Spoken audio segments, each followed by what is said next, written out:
আসসালামু আলাইকুম। গাজীপুরে এসে বললাম, সকাল সকাল চিন্তা করলাম যে আমার শালা লিমন বলল, ভাই যাবো সুইমিং পুলে। শুরু করলাম বাচ্চা কাচ্চা নিয়ে, শালাশালি নিয়ে এসে বললাম সুইমিং পুলে। এলাকার নিকটবর্তী একটা swimming pool, green valley park. কি সুন্দর মাঠ। আমরা সবাই নেমে বললাম সুইমিং পুলের উদ্দেশ্যে রওনা হইলাম। টিকিট কাটা শেষ। যে লিমন সাথে আন্ডা বাচ্চা নিয়ে, শালা দুইটা শালি, তিনটা শালি, একটা বউ, বাচ্চা আমার। এই যে বাচ্চা আমার সাথে হাঁটা ধরলাম পুলের দিকে। হাঁটতেছি পুলের গেট পর্যন্ত আসলাম। কি মনোরম পরিবেশ, এই যে হাতি ঘোড়া সব আশেপাশে আছে। এই দেখেন শালা লিমন আর লিমনকে নিয়ে লিমন একটা জাম দেওয়ার চেষ্টা করছে। এই যে পড়ে গেল, এই যে পড়ে গেল, সাথে সাথেই পুলে পড়ে গেল।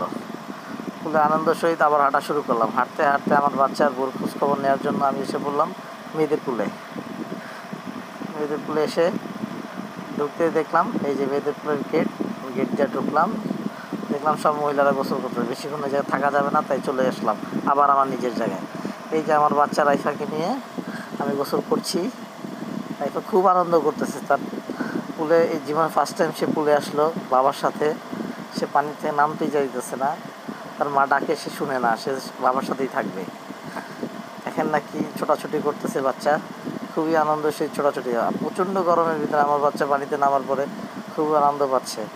তার নানির বাড়িতে আসছে, এত গরম, সে মনে মনে ভাবতেছে বাবা ভালোই একটা কাজ করছে, বাবার কাজটা আমার খুব পছন্দ হয়েছে। এই যে মেয়েকে আমি মাথায় নিয়ে হাঁটতেছি, মেয়ে আমার আনন্দ সেই সব লোককে দিয়েছে। পিছনে আমার শালা ওই যে ছুটতেছে আমার পিছনে। এবার লাস্টে আমি একটা জাম না দিয়ে পারলাম না, পানি দেখে আমার এত আনন্দ হচ্ছে, জানাটা মারতেই হলো। এই পড়ে গেলাম, পরে আবার উঠলাম। ওঠার পরে দাঁড়াইলাম, আমি একটু ব্যথা পাইছি লাগতেছে আমার কাছে। এখন সব শেষ করে আমরা আবার চলে যাচ্ছি গন্তব্যে। ক্ষুধা লাগছে খুব, বাসায় যেতে খেতে হবে। আমার শাশুড়ি রান্না বান্না করছে রোস্ট পোলাও, সেগুলি শেষ করার জন্য।